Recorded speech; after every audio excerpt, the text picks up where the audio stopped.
Good morning, everybody. The salute is out. How are we doing, Sammy? You're not at People's TV. It's a bit chilly here today, so whipped out the old hat. Got the big hoodie on. We're here. We're prepped to have a conversation about Bruno, about interest from Saudi clubs, about Adam Lawrence maybe leaving the under-18s as manager. We'll also speak a little bit about Bilbao, some injury news, a conversation about Vanja Milinkovic-Savic, that goalkeeper who joined us before, never played for us, but then left and now being linked again by Fabrizio. I'll run through all the news. You'll let me know what you think in the chat, as you always do. But the Bruno chat is going to be an interesting one this morning. Spoiler alert, I think you already know my opinion on it. Let's be totally honest. But I'll open the floor and I'll listen to you all this morning. Even if I don't agree with you, I'll listen to you, right? Let's see who's here from the mods and the members, and let's get cracking with the show. We've got a busy week lined up, as always. It's never quiet in United Town. And good morning to you, Stephanie. You're there as well. Alex, good morning to you, dude. Carl, as always. We've got Vinny, we've got Lisa, we've got Keith, we've got Volpez, we've got Akash, Liam, Tony, Toby, and Foxy and Rapid. Good morning to all of you. Thank you all for tuning in, as always. Please do get involved in the chat. I'm sure it won't be spicy, but I'll be interested to know just, I suppose, your opinions on the idea of selling Bruno. In terms of prices, we'll open the floor at some point soon. Anyway, that video yesterday, I'll say it one more time. Apologies for not getting the post-Brentford match reaction out. I don't know what was wrong with my camera. Anyway, I got it fixed. We were back yesterday. So that was my sort of 5 things we learned. Look, if you make 8 changes to a team and you go up against a team who's in pretty decent form and they don't make any changes, you kind of know what to expect. Now, that's kind of exactly how that game went. At least Ahmad scored. All right. And there's not really anything else apart from to jump straight into the headline for today's show. Right? If you haven't seen the Bruno news, or reports, sorry, I'll run through them before we then have a conversation this morning about the different questions I suppose you could ask about anything to do with it, all right? So, reports emerged from Saudi Arabia yesterday that Al Hilal had sent Bruno a 3-year contract, ready to pay the money he wants. If he agrees to a move there, then Al Hilal are going to come to United with an official bid. Now, that was followed up by these reports from the Daily Mail. Chris Wheeler and Nathan Salt saying that Al Hilal are lining up that move, but United have got no intention of selling their captain. United sources are adamant they would not sell Fernandes if a bid came in. And then Fabrizio followed up on it and said this: Al Hilal have genuine interest in Bruno as one of their top targets this summer. United see Bruno as a crucial player. Same for Amorim. No talks will start between the clubs, no bid or club-to-club approach. United insist on a clear plan to keep Bruno Fernandes. And one more little bit here saying that Bruno's actually been a target for Saudi clubs for the last couple of years. But to reiterate, United plan to keep Bruno. Now, I think you all know where I stand on this, but I'll open up the floor, all right? Let me know where you stand on this with Bruno. I'm guessing there's going to be some of you in the chat that will say, well, I don't want to sell Bruno, but there's a price. And I'll be interested to know what you think that price is. My take on Bruno? I honestly think if you lined up every single player inside this club, and there's quite a few of them, understandably so, there's quite a few of them that would be swayed by the idea of the money that comes from Saudi. The insane wages you can get. I think there's no income tax there as well. And I look at United's whole squad, and Bruno might be the last player, I think, that would put finances above football. This dude loves football so much. More than your average footballer, for sure. And I genuinely think loves United as well. So the idea that he would just sort of turn his back on that for money, I just think there's so many players I think would choose Saudi money ahead of Bruno. I'm going to go down here and see what you're saying. Alex, you're going full Moneyball question. If Bruno was sold, who do you get to provide the 40 goals or assists in aggregate? You may need Cunha, Eze, Edison, and Wharton. I mean, that's a lot. Let me see what else you're saying then, price-wise, right? Peter, you're going for 200 mil. In fact, should we just do a poll, right? No, I'm not going to do a poll because a poll suggests that I'm willing to sell. And you're saying forget price, what will it cost to replace him? Well, you know what I know a lot of United fans will be thinking, right? Is this.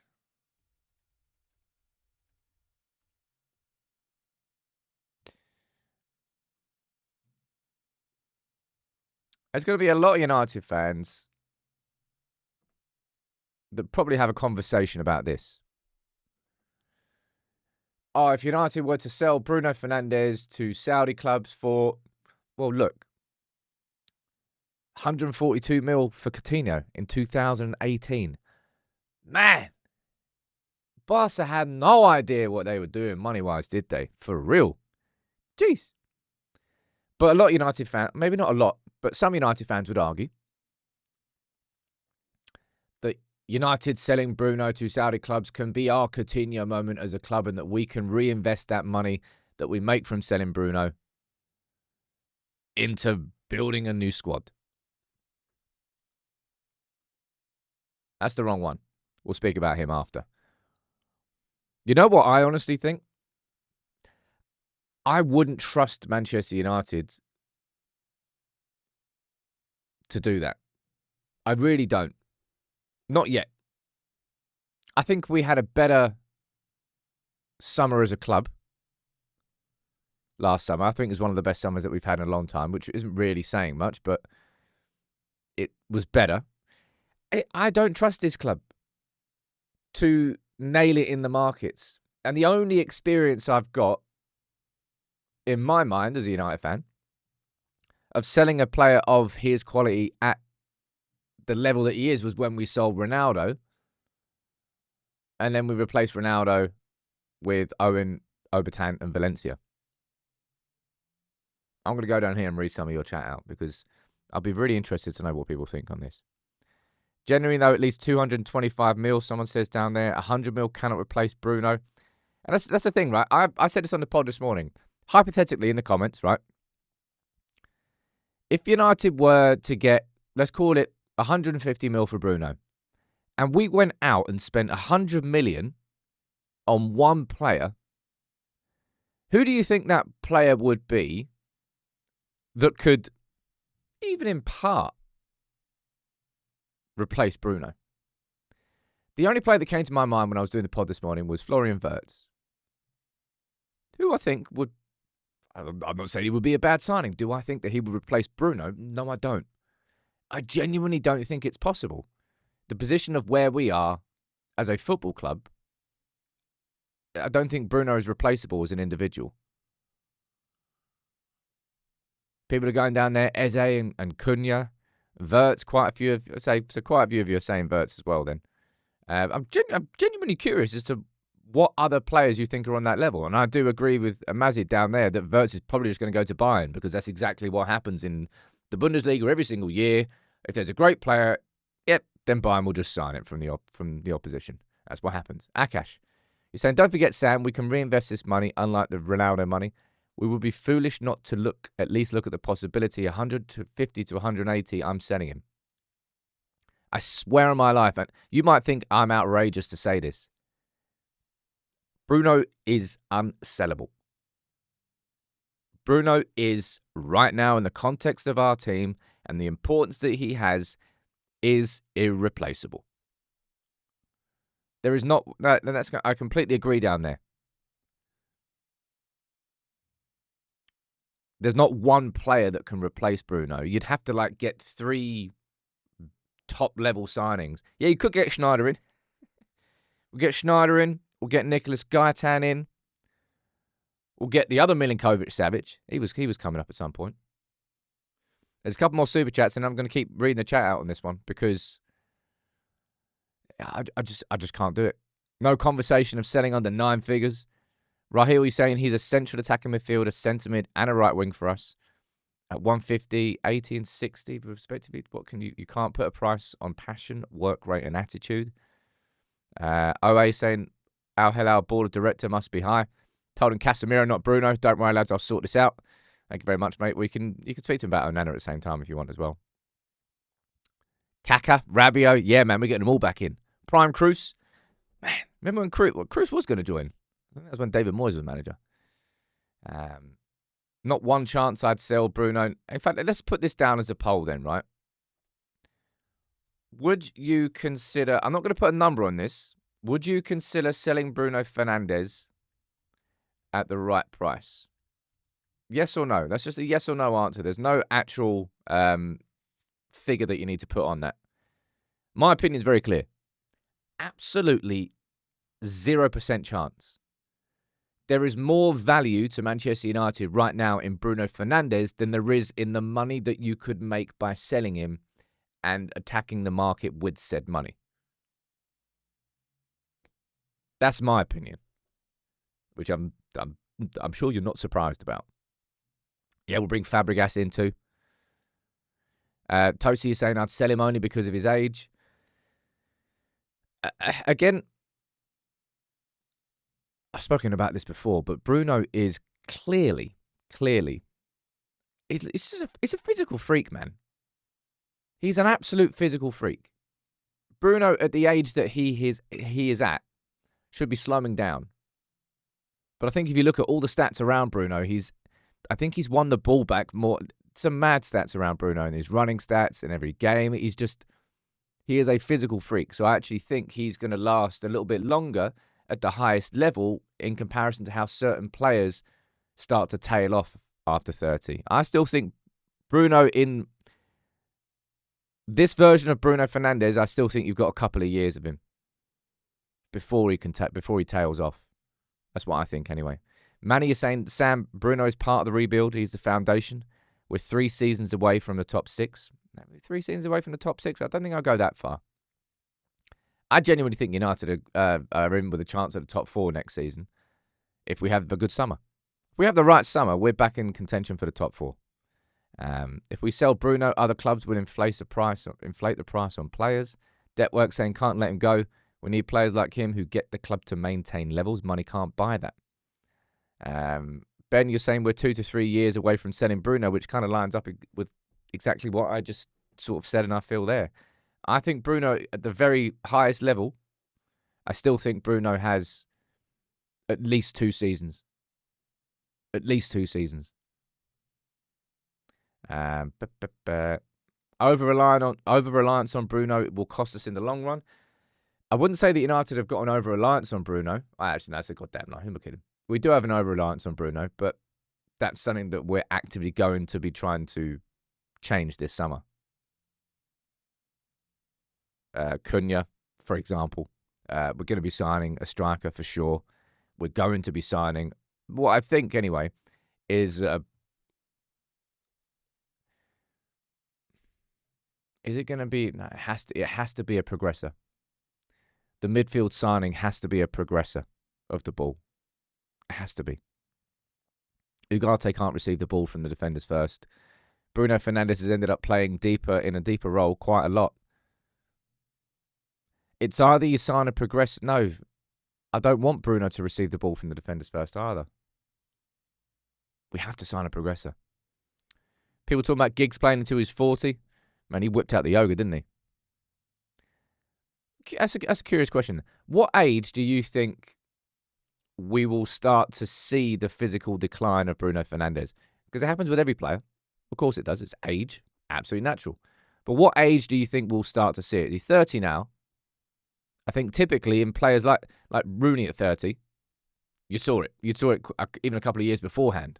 You saw it coming. And he had to drop deeper and deeper and deeper. But Bruno, the way that he plays, he's still just relentless at 30. Absolutely relentless. Especially compared to other players like him. Joni's saying at 125 mil, That's 625 million potential amortized spending power. You don't replace him with one player. You replace him by buying 3 to 4. We over-rely on his output. I know there's logic to it, Jono, right? I honestly do. But I just still don't care. I couldn't make this decision. This is why you have to be like, if you work in a board, you have to be separate. You can't be a fan and work inside the board of a club. Because I can't speak about Bruno objectively. This dude is I can't sell him. I just can't sell him. Sure, if they're coming with like some nutty $500 million off and then cool, right? Okay, fine, we'll have a conversation. But they won't. And any other numbers, even in like the 100, 150, I'm still looking at it going, no. No. Let me see what age you're saying down here. Siraj, probably not 50. I don't think so. 35, a couple of you are saying. Toby, real recognised, real. Luke S. Ashwin, you're saying it too. 36. 33, 34. I honestly think you've got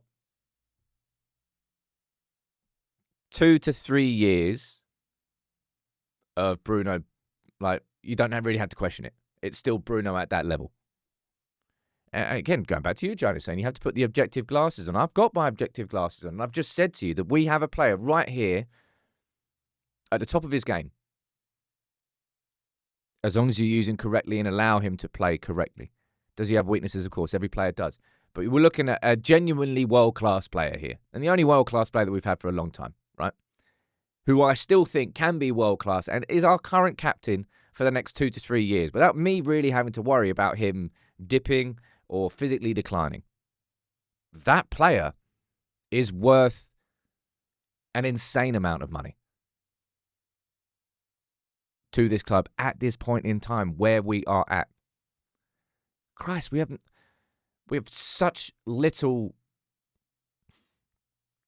I don't know how to describe it really.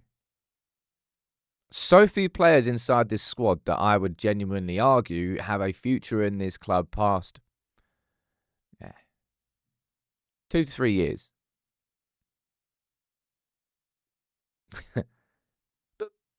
This one does. Even if you were to bring in Florian Wirtz, which wouldn't happen because he's going to go to Bayern Munich. So rule him out. Okay, I'll ask you a question again then. Take Florian Wirtz out of it. Who else would it be? Right? Who else would it be? Because realistically, let's be totally honest with yourselves, you know full well that Wirtz is just going to go to Bayern Munich. That's what happens to pretty much all the best players in Germany. Of course, not everyone, but that's largely what happens. Xabi Alonso is probably going to Real Madrid, and Florian Wirtz is probably going to Bayern Munich. Or City, maybe. Don't know. Who else? Honestly, I really want to think. People think we're going to sign Musiala. Again, a waste of time, that. Faisal, you're saying that, Sam, what if the price is ridiculous, north of 200 million? I would happily just dismiss that, but I know that the club would not be able to. So I know that the club would probably have a conversation. Someone saying Palmer down there. Cunha and Trincao. Bruno playing with Cunha with Edison and other players of quality will make him look even better. Right, have you ever thought, I don't know why you would, but think about what Bruno Fernandes would have done in the last 5 years as a City player. It'll make you sick. It'll make you absolutely sick of what he could have done with an actually top-level squad around him, rather than just trying to single-handedly drag a bunch of chances up around him. Has he been perfect the whole time? No, absolutely not, man. I think someone said in the comments down here, we're talking about Bruno's inconsistent form at the start of the season. Yeah, he was. But Bruno's been absolutely indomitable ever since Roy Keane just decided to slag him off. Desire Doué, again, you're not going to get him away from PSG now. The chance, the opportunity was gone. People are speaking about Yamal. I hate to come here as negative Nancy. Do you want to go and have a look at where we are in the league? Any player that comes to Manchester United this summer is coming on the premise and the project of we're going to win the league in 2028. Any player we sign this summer has to be ready to commit the next 2 to 3 years of their career on a project to win a title in 2 to 3 years. You can't go out and sign the best players in the world with that conversation. Oh, we know you're the best player in the world right now, but do you fancy just like coming here and joining the project for the next 2 to 3 years? I know we're Manchester United, and I know we have that pull, but that's just the reality of where we are. Right? That's just the reality of where we are. So all these names down there that you're speaking about, Musiala and Yamal and Wirtz and all these, you'd have to get them to commit the next 3 years of their career with the idea of, yeah, that's when we're going to win the league. Yeah, Negative Nancy, Debbie Downer, all of them. I don't know why they're always women. I'm sure there's some male versions as well. Ant, you're saying Bruno is basically our Salah. Replacing him is damn near impossible. Obviously, Salah's been on an absolute level this season. Bastard. So I'm going to keep going down to the chat. This is a really interesting conversation this morning. Let me look at the poll. We've got 800 votes are in, and 71% of you are saying no. So there's a third of you, well, 30% of you that are saying yes, you would consider selling him at the right price. Manny is saying no, Bruno, we're watching the Championship. The natural replacement is Cole Palmer, but that's in a few years. I would like to see Cole Palmer at United, and I think he wants to come back to Manchester at some point. 35, someone's saying down there that Bruno will go to. Jonathan's saying, how do you see us challenging for the top 4? 2 seasons ago, after scoring 58 goals, majority thought we'd be challenging next season. Remember when I did that?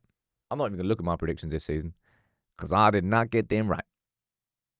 But I genuinely think that if United have the summer that we could and should have, United should be this summer signing 5 players with the quality of being first-team regulars for us.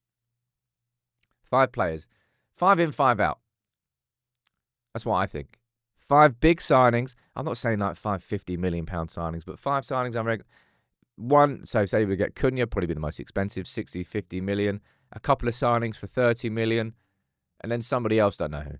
But then we should be selling Rashford, Anthony, Sancho. Malacia won't be a huge sale. Casemiro, I still think Man United should be selling. And of course, you've got the others leaving on a free or retiring, etc., etc.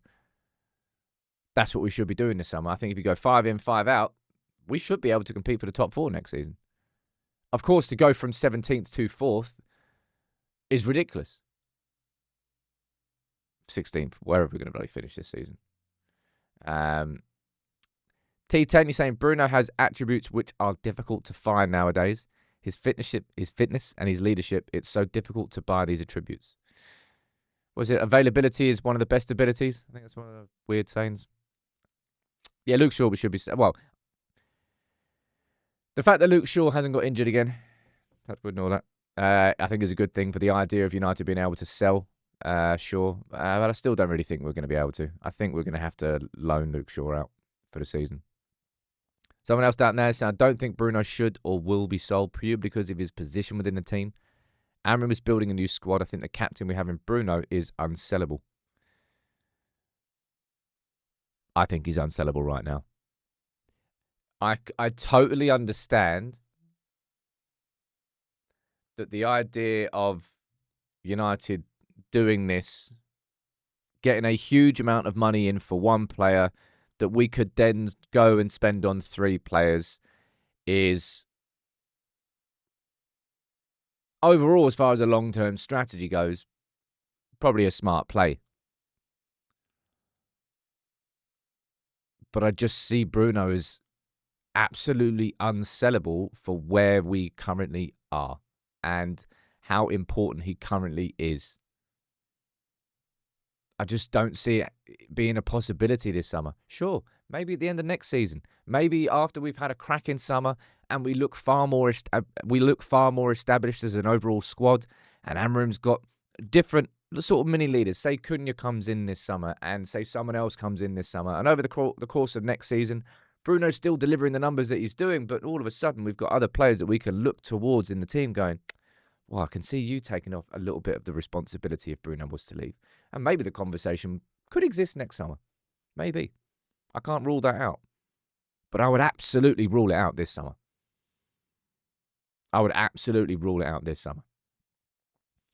DP saying, anyone slating Bruno for our position in the league needs a rethink. Is that what people are doing? I don't know. Elvis, I genuinely don't think that's an impossibility. The idea that Bruno would retire at United. Actually, that's a bit of a lie. This dude's going to be like, what's the name of that Japanese player? One who's playing with like a full-on grey beard. It's like mid-40s. That'll probably be Bruno Fernandes somewhere in the Portuguese fourth tier, whilst he's like a player manager. He'll be out there with a Zimmer. This guy will not give up on playing football. Who am I kidding? There's no way he retires at United. He'll be playing till he's old and grey. Yeah. Let's see if this goes anywhere, right? Let's see if it leads to an actual bid coming in. By the looks of it, the Saudi clubs are speaking to Bruno and his representatives just to see if they can agree something, and that nothing is going to be happening directly between them and United. I agree with the poll. I fully agree with the poll. I don't want him going anywhere. I don't think this is the summer that he goes anywhere, and I'll explain all that in my lunchtime video, as always, because I know that not everybody has the opportunity to come and have an hour chat every morning. That's why those videos are important. Rodrigo rumours? Where's Rodrigo's rumours coming from? Bruno at 55. Odds on Bruno Fernandes. Who is the oldest ever outfield player in the Premier League? Pop quiz. Who was it? Just trying to think. Wasn't Gareth Barry, was it? No, I think he's got like the most appearances. Who was it? Because I don't think... You can't include goalkeepers in this. Let's have a little quick look. Oldest Premier League outfield player ever.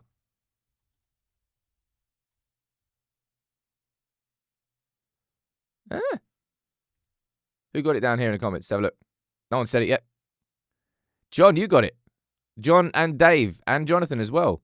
Teddy Sheringham. I didn't know that. So Teddy Sheringham, right? It's just funny now. Became the oldest outfield player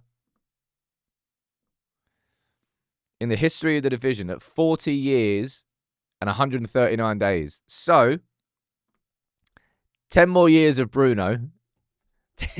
10 more years. 10 more years of Bruno. And he becomes the oldest ever outfield player in the Premier League. He'll probably want that. Kazuyoshi Miura is the Japanese player. He's still playing at 58.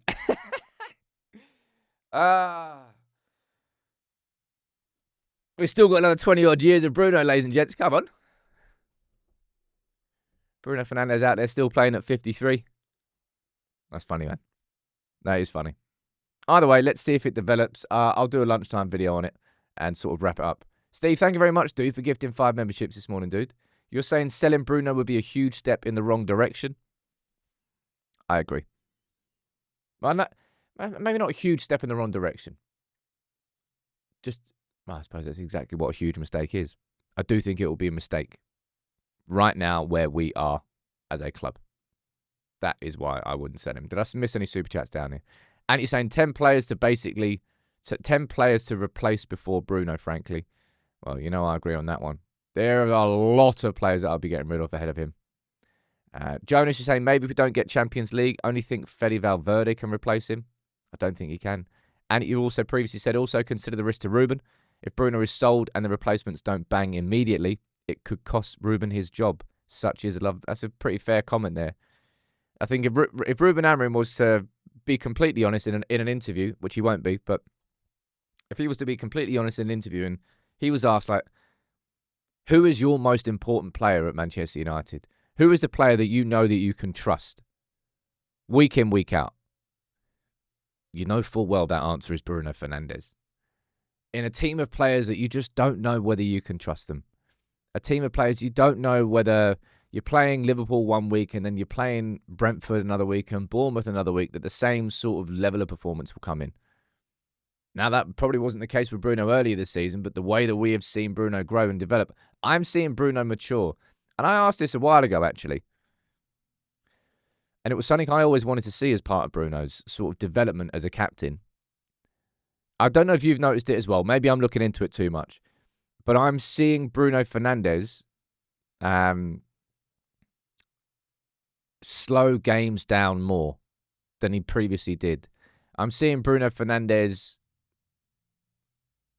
look for the Hollywood ball a lot less. Again, I'd be interested to know if you agree with me in the comments. It seems like Bruno is sort of understanding that switch of role and understanding that it doesn't always have to be a million miles an hour on the transition, which is, of course, what we played under Solskjaer for so many years. It feels like I'm starting to see that little bit of development, which might mean that Bruno next season actually does turn into that deeper central midfielder. Maybe that is the long-term positioning. Jonathan, you're saying it's coaching. I think it's partly coaching, but I think it's just Bruno understanding that the roles are changing. And then when you bring players like Cunha in, you bring in players who can score those goals in ahead of him, then you've got less responsibility of Bruno to make the pass and be on the end of the pass, which is currently what he is. You want him to be the playmaker and the finisher because he's the best at both. But you literally can't do that. Yeah, quite a few of you are saying you agree with that down there. It feels like I'm seeing his game mature, which I didn't know whether we were going to see, because I've been saying that for a couple of years, but I think you're actually seeing it in these last few months. Jace is saying, maybe a crazy take, only selling Bruno if it clears the debt or means we win a Premier League that year. Well, I don't think you can guarantee that we win a Premier League, even if we sell Bruno. And if you want to clear the debt, then, well, we've got to sell him. If you want to clear the Glazers' debt, then you've got to sell him for 730 odd mil. And if you want to clear all the debt, then you've got to sell him north of a bill. Hey, look, I'm selling anybody for a bill. Sorry. It's not happening. Bruno has a very odd face for him in the picture. He's just celebrating, man. That's going to be him. That's going to be him on Thursday. That's going to be me in Old Trafford after we get through to the final. Right. Let's talk about this absolute mountain of a man. Right. There's an interesting chat there about Bruno. That's why I wanted to open it up to the floor. I'll do my lunchtime video on it as well. Vanja Milinkovic-Savic. Well, I didn't think we'd be speaking about this lad again. Let's be totally honest. This takes me back to when I was writing on The People's Person. I remember covering all of this. 2014 was when we signed this bloke originally. Because we have signed him originally. Now, who is he? Fabrizio Romano has confirmed here this morning that United have added Vanja Milinkovic-Savic to their shortlist for a new goalkeeper. Initial contacts have taken place. Waited on the price tag and to find out a little bit more. But this is the first indication. And I'm selling my soul for $1 billion. I'll do whatever you want. Anybody wants to pay me $1 billion? Come on. Pretty much. Let's be honest. Yeah, I'll do anything. But this is the first sort of indication that we've had that United are actually exploring new goalkeepers. Now, I'd be interested to know here, what do you think about Milinkovic-Savic? Would you look at the idea of signing him from Torino as a first-choice goalkeeper? So a first-choice goalkeeper, so a replacement for Onana, or a backup goalkeeper, so a replacement for Bayindir? What would you say the signing of Milinkovic-Savic would be for that? Klein, man, thank you. You gifted 20 memberships as well yesterday, man. Absolute legend. Proper OG on the channel. 1,500 of you watching. Make sure you drop a like on it. Ben, you're saying first choice. Yeah, Harold, I looked at this. We are just under, 750 subs away from 500. We might actually make it this week. Going to probably have to do an extra live show so we can do it live. I remember doing that last time. That was fun. Second choice only, says Steve. A couple of you are saying first choice. A couple of you are saying backup. It's weird. Look at the bloody size of this bloke, man. Makes Fergie look like a 4-year-old. Absolute mountain of a man. Honest opinion? We've been doing plenty of research behind the scenes at UPTV Towers. Big up Steve, big up Luca for helping and getting involved. And we've looked at loads of goalkeepers. And we've done one video where we looked at goalkeepers under 25, and Joan Garcia from Espanyol was quite easily the standout choice. 30 million release clause, 30 million euros release clause. Statistically, one of the, if not the best goalkeeper in the Liga this season. Kind of makes sense. Milinkovic-Savic was not on our list of goalkeepers over the age of 25.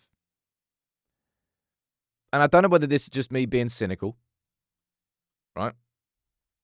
But Milinkovic-Savic.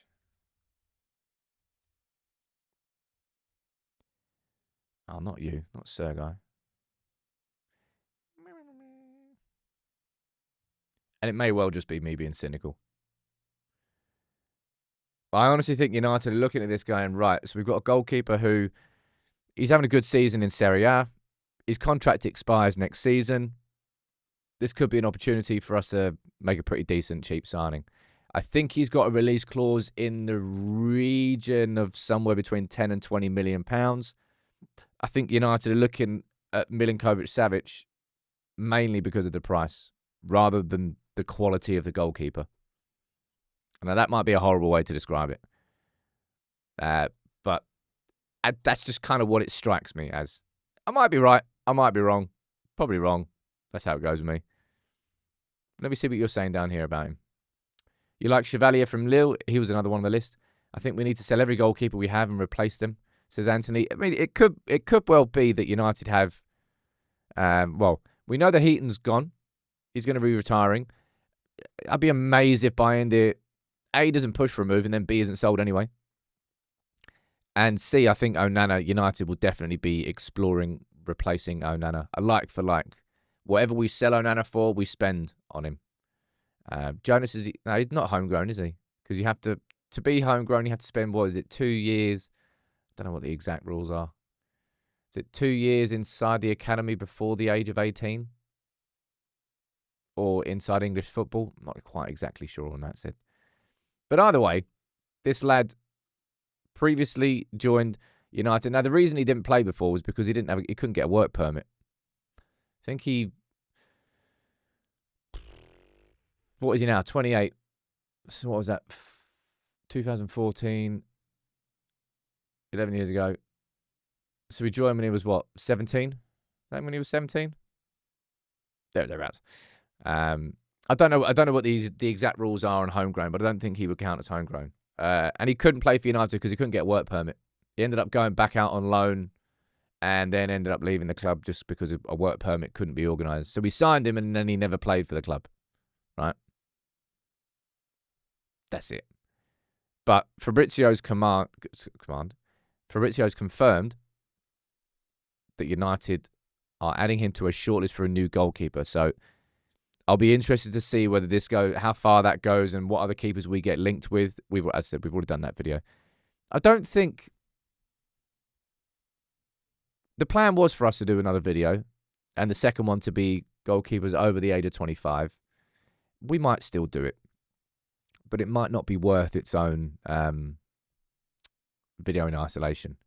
Ricky is saying, can Harrison not step up and be a second choice? It's that difficult period, that difficult age with any player. Like, Eli Harrison won the treble with the under-18s last season, went out on loan at the start of this season to Chester, I think it was, and was nailing it there. And they got called back to the club, strangely, and then has just been kind of in and around the academy side since, which I don't think is massively developing him as a footballer. But the age that he is at, like a 19-year-old goalkeeper, is being second choice at Manchester United really going to be how you develop your career? I don't think it is. Yeah, Radek Vitek is another goalkeeper. Where is he out on loan? Is it Linz?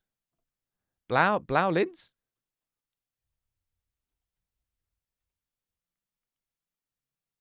Blau Linz?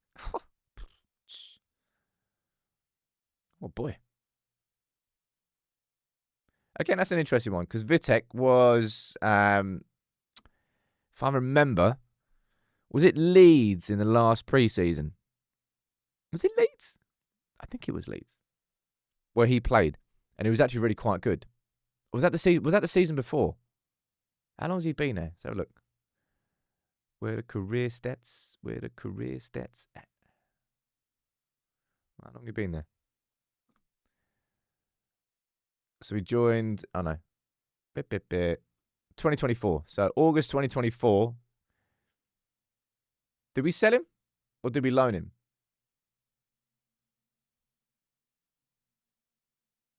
I think you loaned him. Oh, yeah, on loan. There you go. Anyways, one to watch. Dermot Mee is another player. Yeah, but it's that age of goalkeepers. Like, what's the youngest? I don't even know what this is. Who's the youngest goalkeeper in the Premier League? Youngest goalkeeper in the Premier League. If anyone can get that, fair play. No, not the youngest goalkeeper ever. 2024-25 season. I don't care about that. That doesn't really tell me anyway. I've no idea who the youngest goalkeeper is. But typically, goalkeepers aren't young. Right? Typically, they're not.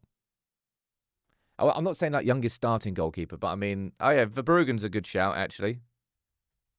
He's Brighton's goalkeeper. 22. That's a good one. Good shout on that one. We were linked with him. We'll find out. Henderson. Sounded like Peter Griffin there. So glad we got rid of Henderson. I'll be totally honest. Right, let's move on. Let's have a little conversation about Anthony and then a little conversation about under 21s, under 18s, and Bilbao. All right? Yeah, Verbruggen, I think, must be one of them. Either way, like, keepers typically don't come in at the age of Eli Harrison, who is, I think, 19 now, or Dermot Mee, who's 21-ish, and then Radek Vitek, who's 21. How old is Joan Garcia? I think he's 23. 23? 24. That's the one from Espanyol who we've done a video on. Anyway, Anthony, speaking about his future, said this: don't know what's going to happen. I'm very happy here. Found myself enjoying football. It's crazy right now. Although I know how talented I am, so I prioritize where I knew I'd be happy, even though I had better offers. Come on, the 40 mil. I put a lot of money, right? I put a lot of money on the fact that Real Betis are only going to offer a loan. I don't even think they're going to try. I don't even think they're going to offer an obligation. I think they're just going to come in with a loan offer. Not happening. Not being accepted. Come on, United. Somehow make it happen. Between 30 and 40 mil for Anthony would be a situation nobody thought possible 4 months ago. 4 months ago, we would have all sold Anthony for half a pack of hobnobs. Now, we're talking about multi-mils. 40 plus. Yes, please. Arguably one of the most successful loan spells that United have had in a long, long time. A long, long time. Yeah, exactly that, Rahil. Exactly like the Dortmund-Sancho situation. Oh, Sancho, we love you. Oh, so. Nah, mate. We lad. We don't really love you that much. We were just bigging you up. bye-bye. Can't actually afford you. We're going to go and sign someone else. Anyway, the under-21s were in action last night, and they are now in the, the under-21s playoffs. I think they're playing City. So 4-1 winners. Scanlon scored. Wheatley. The Wheatley one is weird, man. I think Wheatley is on loan at Walsall, but can still come back and play for United's under-21s. He scored again. He scored the other week as well. Sam Murray, Sam Mather, they scored it. 4-1 winners. Good. And there were a couple of players who weren't involved. And that is Jaden Camerson and Bendito Mantato. So they're probably going to be involved in the Europa League squad. Mantato was named on the bench away at Bilbao. I don't think they were involved in the squad against Brentford. I can't remember what the bench was. Were they on the bench? Yes, Carl. A big well done to the women's team. I think they drew 2-2 with City, and now they're in the Champions League for next season. Be nice if the men can follow. You know what I mean? But Camerson and Mantato were not involved with the under-21s, so you're probably going to be seeing them in the squad for the Europa League. And this would be a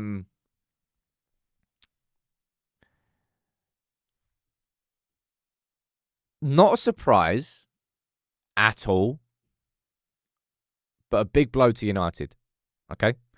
This is Adam Lawrence. Adam Lawrence has been United's under-18s coach for the last 3-4 years? Thereabouts. And he has been a massive success. A big reason as to why our academy teams are, our academy side is flourishing so much. He's really coached them well. I think he came in originally, if I remember correctly, working in like an under-16s position. I think. I remember exactly what it was before he moved up into the under-18s role and has just been fantastic since. You've got the Manchester Evening News. You've got Stephen Railston suggesting here that Adam Lawrence could well leave United. And the reason I'm saying this is not a surprise is any academy coach who nails it will eventually move on to bigger and better things than the academy. The academy is never the end game, and I don't mean that in an offensive way. It's just it's the truth. The academy is never the end game for the best coaches. In a similar sort of way that Kieran McKenna started off at United. No, he started off at Spurs under-18s, came to be United's under-18s, and then I think Rui Faria, man, mad knowledge I've got up in my head, man. I wonder what part of my brain is taken up by United knowledge. Anyway, I think Rui Faria left as Jose Mourinho's assistant, and then Not Adam Lawrence.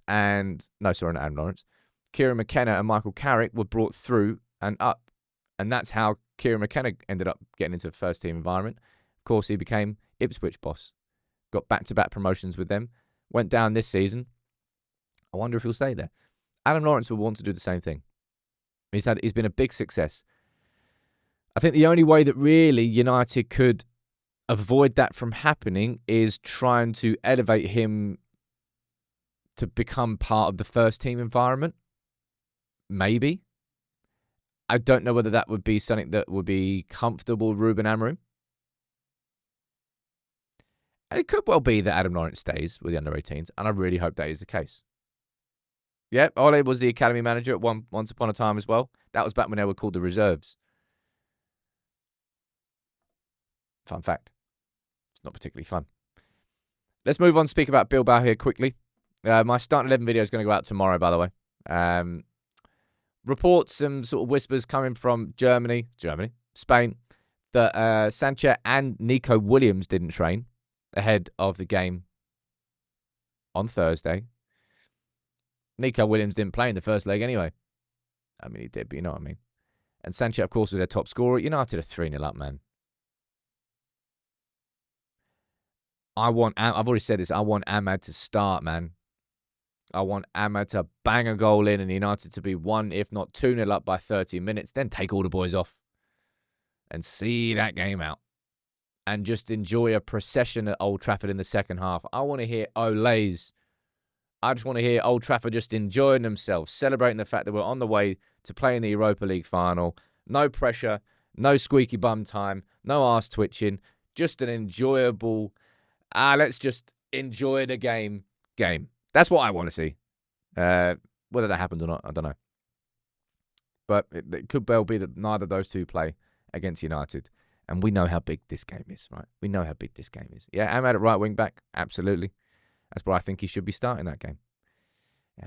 Bjorn, you're saying to have the youngsters to play 3-4-3, it will probably mean new coaches for that system. They are still playing 4-2-3-1. But Bjorn, Ruben Amorim's spoken about this quite a lot. He said, like I know so many of you kind of focus on the fact that we play three at the back or don't play three at the back, and you look at the numbers, but I don't particularly look at that. He looks at the fundamentals, the characteristics of the player, that actually how a footballer plays football, rather than are you playing with three at the back. Like the tactics are actually secondary to the fundamentals of what a footballer should be. And if you do have those fundamentals, you'll easily be able to just chop and change between a back five or a back three or a back four. And that's what you teach the kids at academy levels. It's not just about playing a very specific tactical setup. It's more about like drumming in about work rate off the ball, about attitude out of possession, etc., etc. Those are the things that you can carry through into the first team. It doesn't really matter what your formation is. That's something that he said before. Alex saying, have you seen how the club have hiked all the ticket prices for the season ticket seats that were returned? We've seen that quite a lot, haven't we? Go on, itchy head. Need a haircut today. Got to look fresh for the game on Thursday. When all my millions of fans come and say hi. Well, one or two, mate. You never know. First goal will be important on Thursday. First goal is everything on Thursday, man. Don't you dare let Bilbao get that and turn it into a tie when it should not be a tie whatsoever.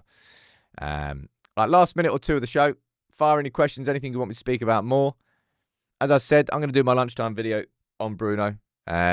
Kind of made my opinion quite clear there, but I'll make it more concise in the lunchtime video. Anybody who's spamming down there, okay, right. If you want to spam, you, sir. Auf Wiedersehen, pet. But user in a timeout. See you tomorrow.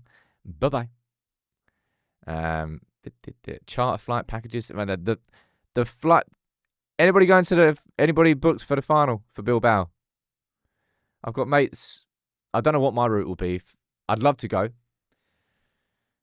I've got mates that are getting the train from the Eurostar to Paris, then from Paris down to Biarritz in the south of France, and then a coach from there around to Bilbao, and the same on the way back. Mad. Absolutely mad. It's going to be some journey. That's kind of what happens in Euro finals. Like, it just gets oversubscribed, and if you want to go there, you're going to have to do planes, trains, and automobiles, man. Never really going to be a straightforward flight. Road trip? Maybe. We'll see. I'd like to go, but I've got to figure it out. Right. I'm going to wrap that up for today. Lunchtime video is going to be on Bruno. Tomorrow's video is going to be the starting 11 for the Bilbao second leg. We've got a cracking week lined up. We are just, look, exactly 750 subs away from the big 500. Going to have to do. I've been wanting to do a road to 500 for ages and like upgrade the software. I've just been moving house, man. So all the things I've wanted to do, I haven't been able to do. But I promise you, there's more cracking stuff coming as soon as I can get this proper community leader in. I need one. I desperately need one. I'm telling you. There's so much more that I want to do with this channel I just can't do on my own. I've reached full capacity. I've absolutely reached full capacity. For United People's TV to properly go forward the next step, I need help. I'm sure I'll find it. But big up to all of you. Thank you all for tuning in. I'll be here, as always, tomorrow morning. I'll be here at lunchtime today. Take it easy.